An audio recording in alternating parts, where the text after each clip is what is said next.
خطوتين لورا الموسم الثاني هنسمع قصص حقيقية عن رحلة الوصول للحلم لناس حلموا وعافروا ووصلوا لأبعد من الحيطان. ضيوف حلقة النهاردة 3 من أكبر الأسماء في تنظيم الإيفنتس في مصر: أحمد الجنزوري G&K جروب، موسى أبو طالب إيفنت هاوس، وعمرو منسي آي إيفنتس.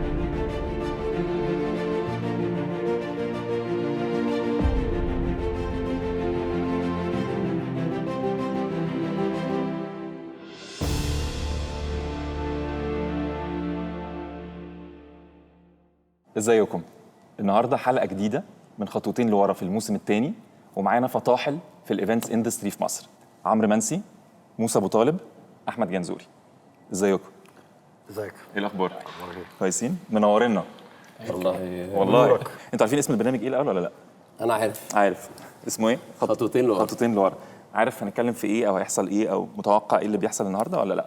لا مش عارف. مش عارف خالص. موسى؟ مستني متخيل بس لا. نفسي اشوف اللي هيحصل. لا انت ما غششتنيش. لا مش عايز اغششكم، هنحاول نبقى بنفاجئكم على قد ما نقدر. يعني احكوا لي بتحبوا ايه في شغل بعض؟ انا بالنسبه لي موسى اي ريسبكت من الناس اللي انا بحترمها جدا وشايف ان هو قدر يعمل امباير حقيقيه مبنيه على ستراكشر في وقت، يعني توك هيز تايم ان هو يبني امباير حقيقيه ريسبكتد من التيم بتاعه ومن الشركات اللي بتعمل معاه. صح. وبحسه كونسيستنت، وانا بجد يعني بحترمه وهو عارف كده. جنزوري بالنسبه لي هو من اوائل الناس اللي ابتدت تعمل حاجه مختلفه. طبعا. ما قلتش بحترمه ليه؟ انا بحاول اتكلم بجد. خليني نكمل بس. لا انا مش هعدي الكلام ده. اكذب. لا الراجل حقيقي من اوائل الناس اللي انا حتى قبل ما اخش الاندستري، انا دخلت الاندستري دي بالصدفه، ما كنتش بلاننج ان انا اخش واعمل شركه ايفنتس. يعني جت معايا كده من هو بايونير وبادي بدري جدا فيها، ودايما بينوفيت وبيديسربت في الماركت. صح. هو بيديسربت فعلا، وعنده ريسبكت اي بليف من كل الناس اللي في الاندستري. ده حقيقي. موسى؟ بص، عمرو بالنسبه لي راجل مجنون. ان ازاي؟ يقدم رياضه بيلعبها 10,000 واحد في العالم ويبتدي بيها ويبقى كونسيستنت بشكل سخيف، ان مره واحده اللي هي 10 سنين يقولوا ان الراجل ده مش طبيعي. موفينج فورورد كل حاجه بيعملها احنا بنشتغل بطريقه مختلفه. هو كونسيستنت بس في سبيشال بروجكتس which I don't do that much. فهو لا I believe في الحته اللي عمرو ابتداها وهو مختلف عننا حتى في طريقه الشغل. I think is going massively في حته تانية كبيره جدا. جنزوري؟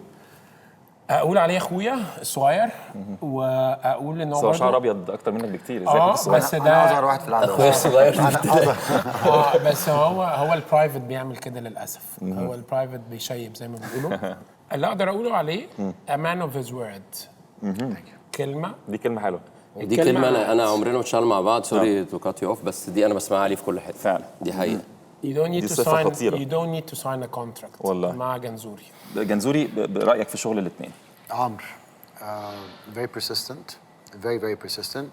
He does it all and he does it very good. من رياضة impressive بصراحة. يعني أنا قبل ما أعرف عمرو أول مرة كان معرفة شوية بيه إن هو كان عايز يجيبني في إيفنت في حتة معينة، وبعد كده أنا ما رحتش في الإيفنت ده وبرضه طلع حلو قوي. أي حاجة بيعملها بصراحة he pioneers it. ده حقيقي. with a lot of respect. وعارف إن هو لما يحط إيده في حاجة هتطلع هيعملها كويس. ده very حقيقي. professional. وسمعته إن هو is very professional. موسى صعب قوي إن أنا أقول حاجة عليه لأن هو بالنسبة لي icon. يعني honestly كل مشكلة أنا وقعت فيها أو كل مش مشكلة مطب ولا حاجة كان أول واحد برجع موجود له. تقدر ترجع. ولحد النهارده بصراحه. اوكي.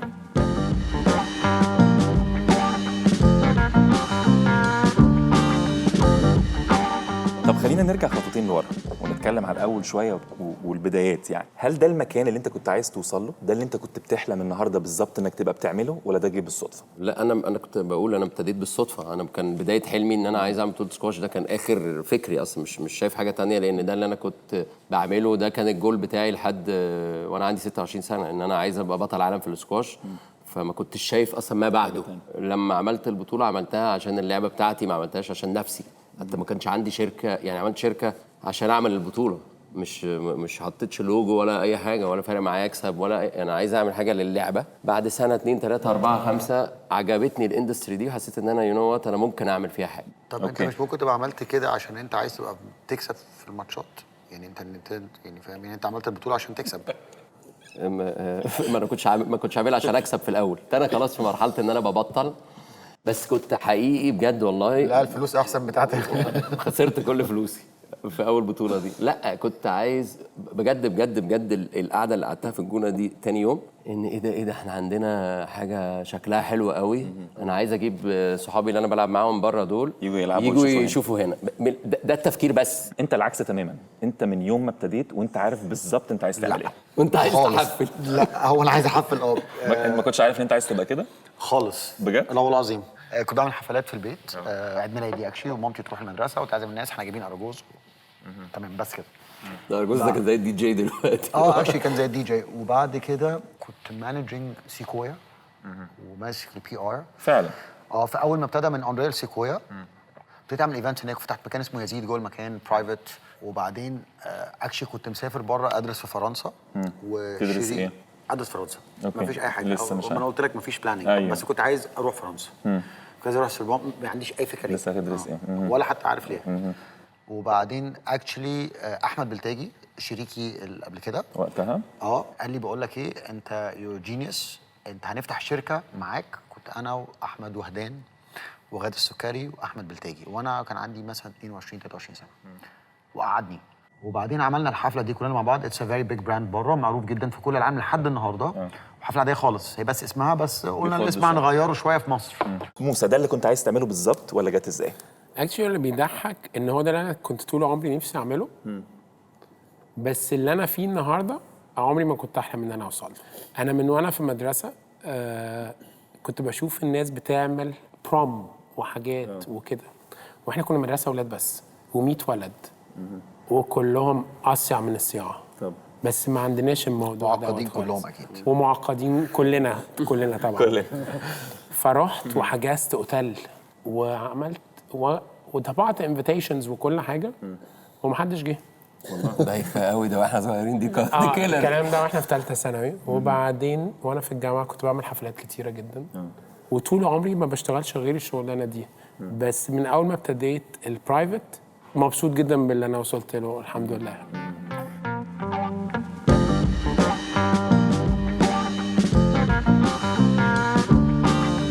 هتكلم على الحيطه. كلمه حيطه بتمثلك ايه؟ اكشلي الحيطه دي السبب اللي احنا فيه النهارده. كلنا مفيش حد عدى، مفيش حاجه سهله في اي شغلانه منها الشغلانه ديت. صح. احنا بنبيلد ريبيتيشن لما بنعدي الحيطه، بنبيلد سترونج تيم لما بنعدي كلنا الحيطه. بتبقى you trying to be a pioneer او مميز في شغلتك لما بتعدي في حيطه. في ناس للاسف مع اول حيطه تستسلم. يعني فعلا. وفي كذا ديزاين بنشوفه ان ممكن يبقى بعد الحيطه ديت بسنتي واحد الحل موجود. بتحصل لنا احنا كتير قوي ان احنا بنبقى بنعمل حاجه وبنوصل لمرحله معينه وبنستسلم او جيف اب، وبعد كده بتقول هو كان فاضل خطوه واحده، وبتشوف بصراحه ماجيك. يعني بتشوف حاجات بتحصل. انا عندي في شغلي في كميه بروجكت انا مشيت فيها خطوات كتير قوي، في الاخر اتسدد خالص زي ما بتقول حيطه. وبعدين مره واحده حد تاني بيجي ياخد اخر ستاب ده وبيروح في حته تانيه خالص. صح. بس زي ما موسى قال، لو الحاجه مش صعبه وانت ما تعبتش فيها مش هتطلع كويسه. مظبوط. يعني لما كل ما الحاجه تبقى معربه اكتر وبجد ان انت خلاص يفيل ان انت مش قادر تكمل، خلاص بتستسلم. خلاص بتقول انا ليه عملت كده في نفسي الاول، وبتقول ده اوحش حاجه في حياتي، بتلاقي ما شاء الله حاجه طلعت فظيعه. صح. وبتبقى انت بتنسى كل التعب ده، وبتبقى باصص طب السنه الجايه هعمل ايه امتى، طب الشهر الجاي هعمل ايه امتى، طب فاهم. وبرده المومنت او الساعه او الساعتين او الثلاث ساعات اللي الناس بتقول لك شكرا او بتضحك او بترفع ايديها او بتسقف، بالنسبه لك بعذاب السنه او الشهر او الشغل او ال6 اشهر اللي انت اشتغلتهم. صح. اديني رمز. لو احنا قلنا حيطه، بني ادم، فكره، يعني الحيطه دي لو بتتمثل في حاجه هتبقى ايه؟ انا بالنسبه لي بدايه اي فكره جديده، يعني انت يعني كل ما تبتدي تعمل بروجكت جديد او فكره جديده بيبقى دايما في الحيطه دي. حيطه من الناس اللي حواليك اللي مش مامنه، الحيطه من بارتنرز عايز تدخلهم معاك مش شايفين الفكره، الحيطه من التيم حتى ممكن يبقى مش شايف اللي انت عايز تروح له. فهي دي بتبقى دايما الحيطه. فانا في اي حاجه جديده بحاول اعملها، حتى لو احنا يعني الحمد لله وي هاف اور ولا سمعتنا ولا عندنا كريديبيليتي، بس عايز تعمل حاجه جديده دايما كانك لسه بتبتدي دايما، فبتبقى في الحيطه دي ان انت بتحاول تقنع الناس من الاول بالايديا.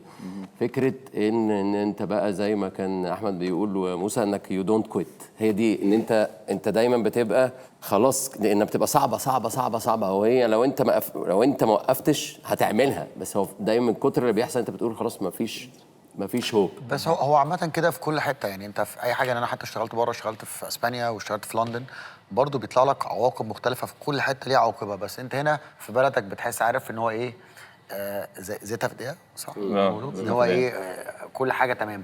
بتحس ان انت عندك ظهر. يعني هنا الدنيا بتبقى ماشية، حتى لو في مشاكل بتبقى عارف ان انت هتوصل للمشكلة انك تحلها. بره الواحد بيبقى ايه، لايص، يعني لايص، مش عارف ولا يروح ولا يمين ولا شمال. صح. خلال الكام سنة اللي فاتت في مشوارك مع جونة فيلم فيستيفال كان مليان لحظات انتصار، وفجأة نجاح جامد قوي وشهرة، أضواء، علاقات. اتعاملت مع ده ازاي؟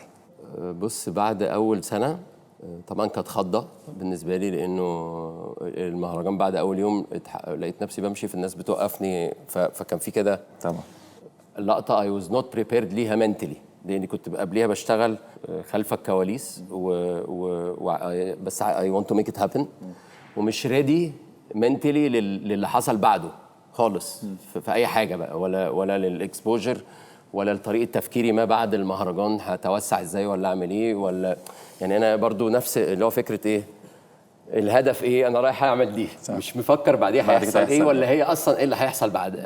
ومحدش كان، كلنا كفاوندرز محدش متخيل النجاح ده صح. اصلا انت عايز تحققها وخلاص، فما كنتش ريدي ليها. غلطت غلطه بما انك قلتها هقولها برضو بكل صراحه، ان انا اتغريت شويه، يعني برضو ربنا بعت لي موقف فوقني، بس ما كنتش دريان.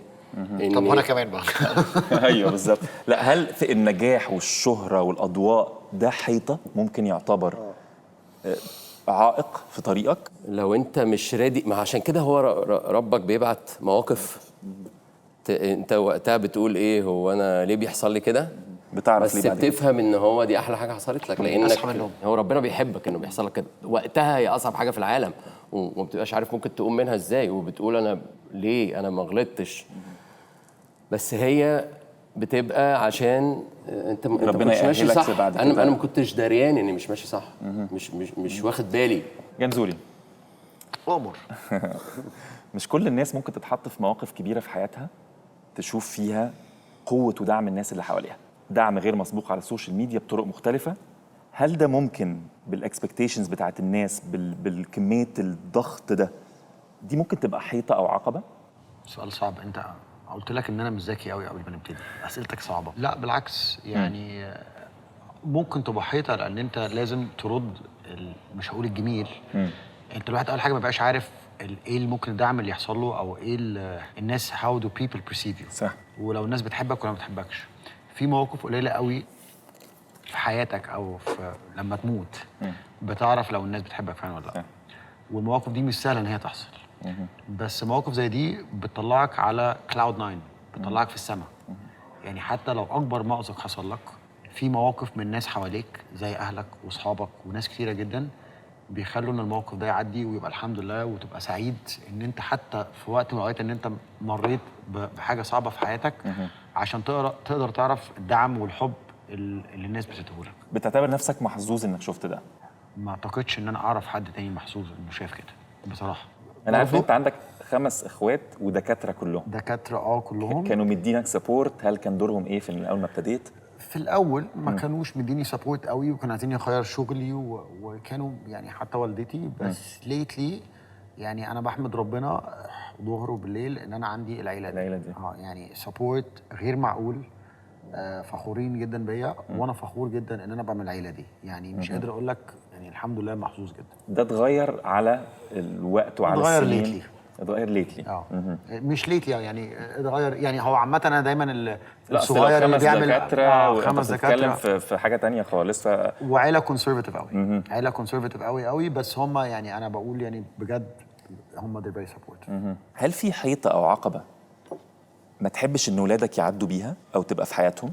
انا عارف كمان ان انت you're having a very private life وان انت مش بتحب الشو بيزنس حتى اللي هو جزء من الشغلانه، بس انت فاصل تماما حياتك الخاصه بولادك عن، ويمكن ده حتى يبقى بيدور البيزنس. عايز اعرف منك ده حاجه كويسه ولا لا، ان انت ما بتحبش الظهور او دي طريقه حمايتك لاولادك؟ بص، ما فيش حد هيحمي حد من حاجه. بس في الاخر انا ما عندناش فكره هو كل واحد هيعمل اللي هو نفسه يعمله، يعني ما فيش فكره ان هو لازم يكملوا المسيره والحاجات دي. بس انا بصراحه عيالي من اهم حاجه في حياتي. انا ما عرفتش اعيش احلى حاجه وانا صغير. I faced some difficulties وانا صغير، سواء انفصال اهلي عن بعضهم او I owe it لاولادي ان انا بحاول اكون موجود as much as possible. اتضريت كتير او مش كتير، بس اتضريت ان انا ما كنتش available كتير قوي في حاجات تنفع شغلي للاسف، لان انا من النوع اللي بينام بدري جدا ويصحى بدري جدا. بس بصراحه ريسنتلي ابتديت يا عمرو يقعد يعزمني 100 مره. يمكن ريسنتلي ابتديت اروح له، وحتى كان بيستغرب، قال لي يا انت بقيت بتيجي. الراجل ده بيتحايل عليا على طول، بس I think اخدت وقتي مظبوط وبنيت اللي انا كنت عايز ابنيه مظبوط، ويمكن it's time to recharge.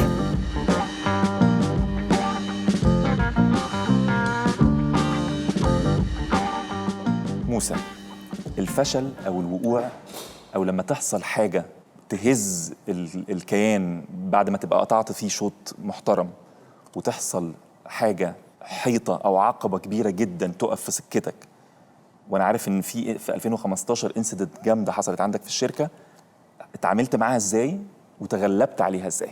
لما نبص عليها النهارده نعرف ان هي ما كانتش حيطه، نعرف ان هو كان تصحيح اكتر. انا حصل لي مشكله كبيره قوي يوم 7 اكتوبر 2015. مش بتنسى التاريخ ده؟ ما اقدرش انساه، وبعمل له انيفرساري كل سنه والله. لان انا مقتنع ان هو دوت اللي غير كل حاجه. بس انا كنت واصل لدرجه من الغرور اللي انا مقتنع ان ربنا قال لي انا بعمل لك كده عشان احميك من نفسك، ومن بكره لو انت قلت الحمد لله الدنيا هتتغير خالص. الدنيا هتتغير وهتشوف خير ورزق عمرك ما تحلم بيه في حياتك. ولو قلت النهارده ليه كده يا رب، هتفضل في المكان اللي انت فيه. وقد كان. احنا حصل لنا مشكله كبيره قوي. ممكن تحكي لنا عن المشكله؟ طيب احنا كنا جايبين عرض من بره من امريكا، وجايبين حوالي 50 واحد من بره. كنا عاملين مؤتمر صحفي في 80 صحفي في 14 قناه تلفزيون. ويوميها كان بالليل قاعد في المسرح، سمعت صوت دوشه جامده جدا. ولقيت واحد جاي بيقول لي موسى المسرح وقع. ما ينفعش المسرح يقع لان احنا مسرح خرسانه. بس اللي انا شفته بقى في اليوم دوت، شفت فيلم ترانسفورمر، شفت يعني ايه الحديد يتني، وشفت يعني كده. وللاسف في اليوم دوت في واحد توفى في المسرح، وكان موضوع صعب قوي قوي. انا شفت ناس كانوا سبورت سيستم فظيع طبعا، وشفت ناس قالوا هيقع ومش هيقوم، بس ما كانوش شمتانين بصراحه. وشفت ناس شمتانين، بس شفت ناس كان واحد ما شافنيش مثلا بقاله 10 سنين يجي لي المكتب وانا مش قادر اقوم اقف. يعني كنت بقعد بس مش بقدر اقوم اقف. ما بطلتش اروح المكتب. وجالي وساب لي كيس اسود على المكتب ومشي من غير ما يسلم عليا. ما كنتش قادر اقوم احصله، بس كلمته على التليفون بقول له ايه دوت. قال لي دول $30,000، دي الحاجه الوحيده اللي معايا، بس انا لسه جايب عربيه من اسبوع، لو عايز انزل اجيبها ابيعها هنزل ابيعها واجيب لك فلوسها. ده واحد ما كنت شفته بقالي 10 سنين. في ناس حلوه قوي، في ناس كتيره حلوه قوي، في ناس كلها عايزه تساعد بعض، وفي ناس بتقدر، في ناس بتشيل. بس فعلا انا ده من الاختبارات اللي انا شايفها بالنسبه لي غيرت طريقه حياتي. ايه المايند سيت اللي حطيت نفسك فيه عشان تعدي الحيطه دي؟ عيلتي كانوا معايا جدا، وبصراحه خصوصا ابويا. يعني ابويا يمكن هو كان، انا وابويا ما كناش صحاب واحنا صغيرين، بس لما كبرت شفت ان هو كان ظابط، فاليوم طريقه تفكير معينه عايز نبقى رجاله قوي. بس اليوم دوت شفت الباريرز كلها اتشالت، شفت سبورت، شفت حاجه يعني ما اقدرش انساها في اليوم دوت. وكاني مش واقع، كاني مسنود وواقف من غير اي حاجه ناقصاني. ازاي عرفت تتعامل مع ده وتحول ان يبقى النيجاتيف بي ار الى بوزيتيف بي ار، وانك تعمل لنفسك اسم وتبتدي في هذا المجال وتوصل فيه للحته اللي انت وصلت فيها النهارده؟ بص انا مش متدين قوي، يعني انا بصلي وبصوم بس على قدي. بس انا اعتقد ان هي قوه من ربنا مش قوتي انا، لان موقف زي ده الواحد بيتهد فيه. بس اقدر اقول ان انا في الموقف ده كان في حاجات كتيره كويسه فيه. انا عارف ان انت ممكن تضحك لما اقول كده، بس كان في حاجات كويسه، اتعلمت حاجات كتيره جدا. وهي مرحله كانت صعبه بس عدت. فانت دلوقتي عندك اختيار، يا اما تعديها وتقول الحمد لله، يا اما تقعد تعيط على نفسك. وباللي انت قلته اللي هي بتقول لو هي حيطه ولا حاجه كويسه، اللي هي بالناس والدعم والحب، وحتى الناس اللي كانت ضدي في الاول، انا حاسس ان انا يعني بقيت زي كاني اتولدت من جديد. شكرا انك قلت لنا الكلام ده وانك قدرت تقول كل ده دلوقتي. وي ابريشيت ده. شكرا ان انتوا استضفتوني النهارده، وشكرا لكل حد اللي وقف معايا وساعدني ويعني بليف مني. برغم من نجاحاتك الكبيره الاستثنائيه اللي بتخض، في لسه ناس حصراك في دور الراجل بتاع الايفنتس الرياضيه والانتربرينور اللي بقى بالصدفه اللي بدا من الرياضه. هل البوزيشننج ده او الناس اللي بتقول كده دي حاجه بتضايقك او دي حاجه بتاثر عليك بشكل ما؟ لا، اولا كان بيضايقني لما حصروني في حته المهرجان اللي هو عمرو منسي بتاع مهرجان الجونه. مش قصدي حاجه، بس قصدي انه عشان قبل ما ابتدي مهرجان الجونه ده قعدت 7 سنين بعمل الحاجات بتاعه الرياضه والسكواش، عشان كده جت الاوبورتونيتي دي. فما كنتش عايز انحصر في حته في المهرجان بس. لما سبت الجونه فيلم فيستيفال وعايز تغير البرسبشن ان انت مش بتعمل ده بس او مش في الحته دي بس، واضطريت زي ما مش تبتدي من الاول، بس ان انت محتاج تعمل شيفت وتغيير. ايه المنتاليتي اللي اتعاملت معاها من هذا الاحباط او من الموقف ان انت لازم تشوف هتعمل ايه بعد كده؟ ايه المنتاليتي اللي طلعتك من هذا الاحساس ومن هذا الشعور؟ انت قلت حاجه في اول الكلام، ايه انه انت هتقعد تعيط ولا انت ما حدش بيقف مع الفاشل على فكره. يعني حتى لو انت ايه بس انت مش ناجح، محدش هيبقى جنبك، انت لازم تبقى ناجح. فالمايند سيت دي كانت اول حاجه انا فكرت فيها. تاني حاجه فكرت انه اوكي I've done this، اوكي عملت ده وده وده. طيب انا كان عندي اصلا فيجن نفسي اعملها وتعطلت يعني in a good way يعني. فانا هاخد الوقت بتاع الكوفيد ده والوقت ده ان انا ابني اللي انا كنت نفسي اعمله. فكان ده تفكيري، واتعلمته من حاجات قريتها، وركزت في الهدف برضه.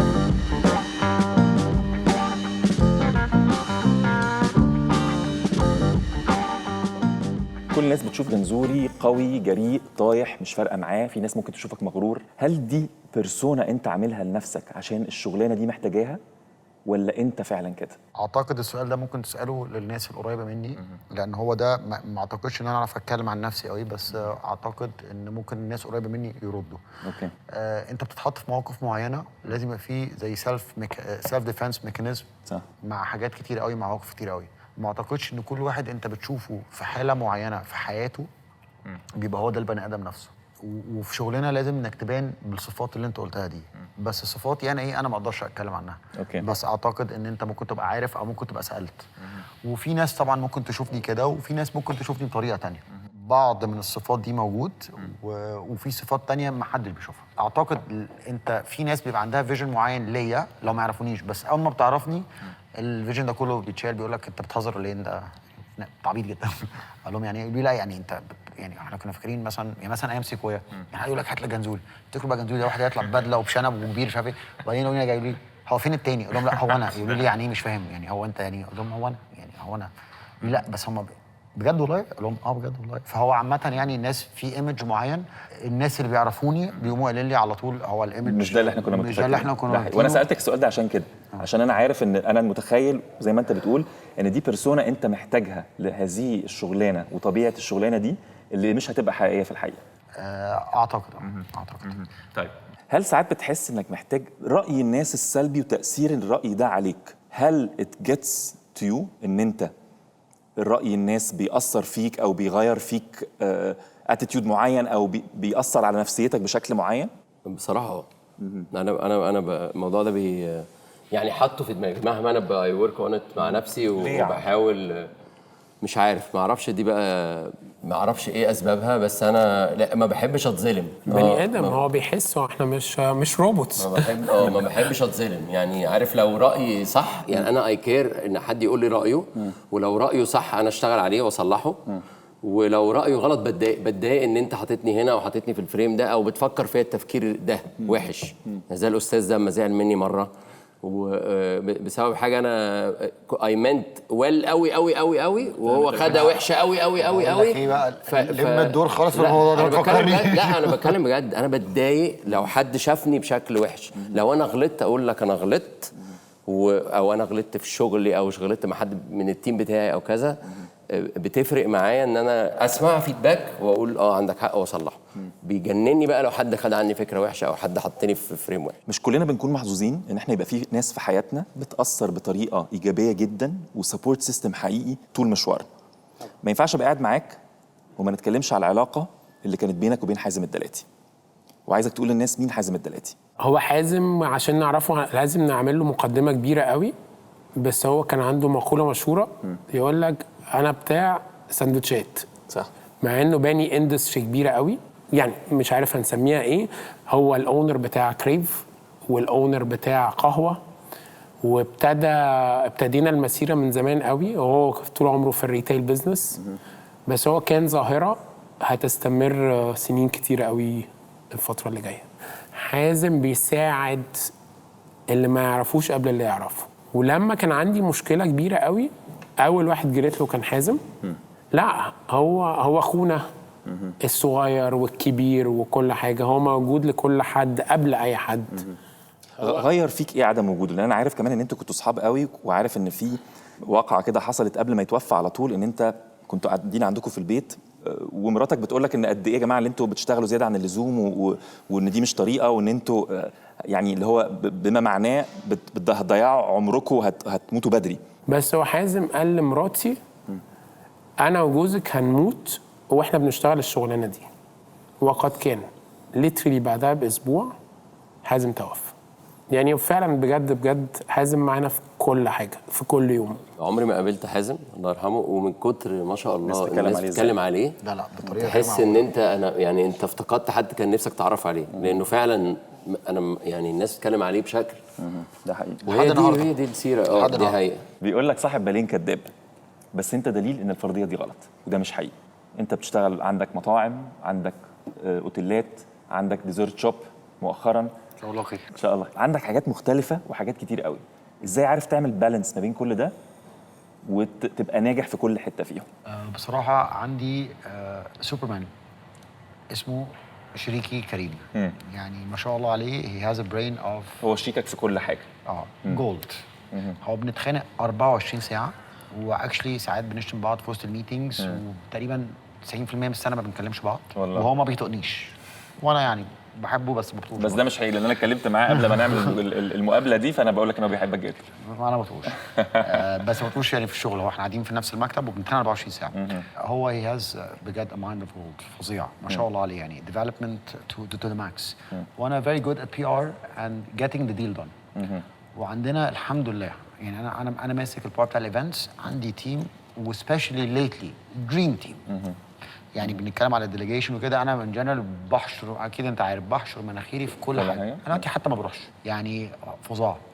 كريم بيعمل استراتيجي وبنمشي عليها، والحمد لله يعني we're reaching somewhere. ما اقدرش اقول ان احنا واصلين للي احنا عايزينه في كل الحاجات. يعني احنا في الايفنتس طبعا I think ان احنا عندنا هيستوري معين.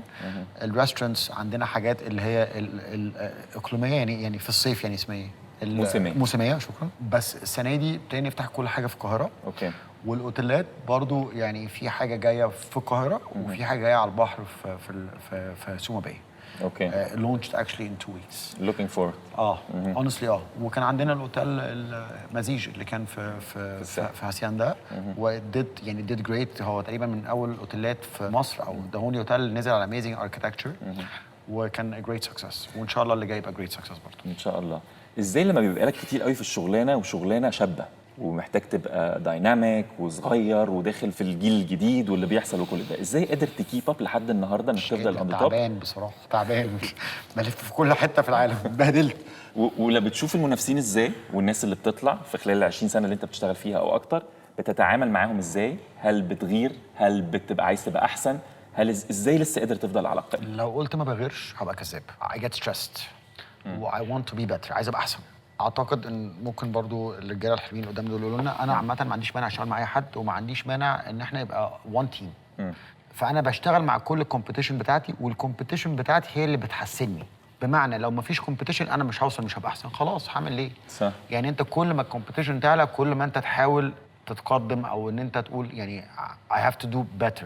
الترندز الجديده بصراحه انا لحد 5-6 سنين فاتت كده كنت خلاص، يعني كنت صديت خالص. ومره واحده لقيت نفسي بسمع مزيكا مختلفه خالص، بروح حتت مختلفه خالص، بسافر بلاد وحتت ما كنتش عمري بروح ولا ليا فيها.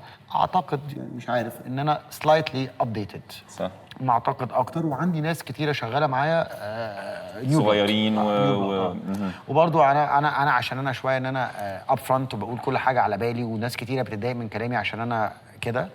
فالناس لما انا بعمل حاجه غلط بيحبوا يقولوا لي ان انا عامل حاجه غلط. ايه القرف ده؟ ده مش كويس، ده وحش. فبتاخد فيدباك حقيقي. اقعد على فوخي من الكلاينتس ومن اصحابي، يعني ما حدش بيحاول يحسن قوي الكلام.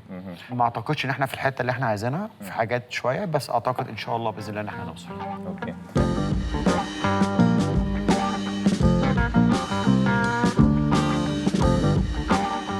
بتحلم بايه النهارده؟ ايه اللي نفسك تحققه؟ ده سؤال صعب جدا. انا اللي بيحركني في الشغلانه بتاعتنا دي ان انا الحاجات اللي بحلم بيها او بتجيلي فكرتها احققها، تقوم تنفذها. هو يعني ده الدريم بتاعي في اي حاجه في الشغل. فبحلم ان انا ان الافكار دي تبقى شويه مع الوقت بتعمل امباكت. في الاخر احنا جايين، ومش بقول كلام كده، بس احنا لازم يبقى لينا لازمه كده. يعني نحاول نعمل حاجه نفيد بيها الناس، نحاول نعمل حاجه مختلفه، حتى لو الناس هتتبسط تبقى انت اوريدي بتعمل حاجه الناس بتتبسط فيها، بتطلع بوزيتيف انرجي. احنا عايشين في وقت في العالم كله في ريسيشن، في مش بنفس الزمان. يعني زمان الدنيا كانت اسهل، فدلوقتي لو اي حد فينا هيحاول يعمل حاجه يفيد بيها حد، الناس تتبسط، الناس تتعلم حاجه جديده، ده الدريم بتاعي لشغلي. يعني ان انا ابقى ادايفرسيفاي في افكار مختلفه بتجمع الناس مع بعض. ده الدي ان ايه اكشلي بتاع الشركه. امتى هتعتبر نفسك وصلت للي انت عايزه؟ لما اعرف احط مصر على الماب بتاعت الاندستري بتاعي. لما انا ابقى مثلا في تولوم ولا في ابيسا ولا في لندن، يقول لك ان في this is happening in Egypt، عايزين نروح مصر، الطيارات جايه، الاوتيلات كلها محجوزه. بارت كبير قوي من شغلي ليه علاقه بالسياحه. وانا اعتقد بتكلم جد، مش بقول كلام كده وخلاص، ان احنا عندنا بلد من احلى بلاد العالم. لو بصيت يمين شمال فوق تحت كل مكان فيه حاجه محتاجه الرايت مايند سيت ومحتاجه الرايت بلان. ولو الموضوع ده اتفتح انت هيبقى عندك زي برشلونه، انت بيمنعوك انك تأجر الشقق بتاعتك عشان السياحه زياده، يعني انت ممكن تدخل السجن. فانا اعتقد ان احنا كبلد عندنا كابابيليتيز ان احنا تبقى من اكتر بلاد سياحيه. انا بتكلم على الاندستري بتاعت ايفنتس، هوسبيتاليتي، كل ده.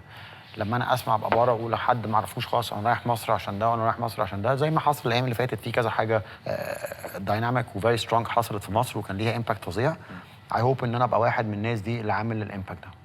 انتوا معايا ان الاندستري دي زيادته بيجن في مصر؟ didn't begin طبعا، هو احنا بس it started يعني بقى في فور شور. بس انا شايفها فيرجن، معرفش انا يعني. لا I agree. يعني انا شايف ان احنا في مصر لسه بنبتدي. يعني هي لسه واصله.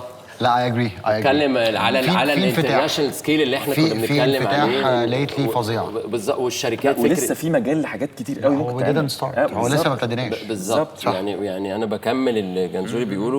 واللي انت يعني الشركات حتى المايند سيت بتاعها مش زي زمان. انا هعمل اعلانات يعني لا انا ولا بيلبوردز ولا كله ايفنتس وكل انواع الايفنتس. واحنا المفروض نستفيد من ده كبلد، مش احنا يعني، ان احنا تبروموت اكتر الديستنيشنز، مثلا شرم الشيخ، اسوان، الاقصر، الاقصر، حتشبسوت، كل حاجه، سيوه. سيوه سيوة. يعني قصدي والناس بقى في من البارتنرز المايند سيت دي. خد بالك انت كنت بتروح تكلم الناس زمان، هو مش انت بتتكلموا لغه ثانيه خالص. بتتكلموا لغه لا بقى ثانيه. في سبورت من حتت كتير قوي ما كانتش موجوده قبل كده. بقى في دعم معين ما كانش. انت هنا دلوقتي ممكن تتكلم مع حتت معينه كانوا مستحيل تتكلم معاهم اساسا في الحاجات دي طبعا. ان انت تفتح اماكن معينه او ده. Yes. لا دلوقتي في كلام واخد وعطاء، وبالعكس عايزين يساعدوا وعايزين يتمادوا ان ده يحصل. صح. ولما بيحصل بيبقى في امباكت فظيع، لان في كذا حاجه حصلت ليتلي وهتحصل الايام الجايه لا فيها امباكت فظيع. برايفت وجفرمنت يعني الاثنين. هي انا ممكن اوافق على دوت، بس هو لسه ناقص شويه. هو ده لسه ناقص شويه كتير للاسف، لان الدوله محتاجه تبص عليه بنظره تانية او يعيدوا النظر بشكل تاني. احنا علينا دور كبير قوي طبعا، وده اللي كنت لسه and we هقوله، ده owe دوركم it. انتوا. إن احنا and we owe it للبلد اللي احنا عايشين طبعاً، فيها. طبعاً. بس محتاجين سبورت معين، مش دعم. هينفع يجي غير من الدوله. شفناها في بلاد حوالينا كتير، الدوله بتبتدي وبتامباور، وبعدين يبقى دور القطاع الخاص يخش ان يشتغل هو يشتغل، ودور الشركات ان هي ترعى. فهي اتس لوب صح. لسه ما ابتدتش، بس ابتدت تظهر شويه. بشكركم ان انتوا كنتوا معانا النهارده، انا اتبسطت جدا، واتمنى الناس اللي تتفرج علينا تبقى اتبسطت واستفادت. شكرا. ورجعنا مع ضيوفنا النهارده خطوتين لورا، واتكلمنا عن الاحلام والبدايات، واتكلمنا عن المشوار اللي كان مليان حيطان اللي خليتكم تبقوا النهارده 3 من اكبر البايونيرز في صناعه الايفنتس في مصر. شكرا. وانتم الناس اللي بتتفرج علينا، ايه الحيطان بتاعتكم وهتتخطوها ازاي؟ شكرا.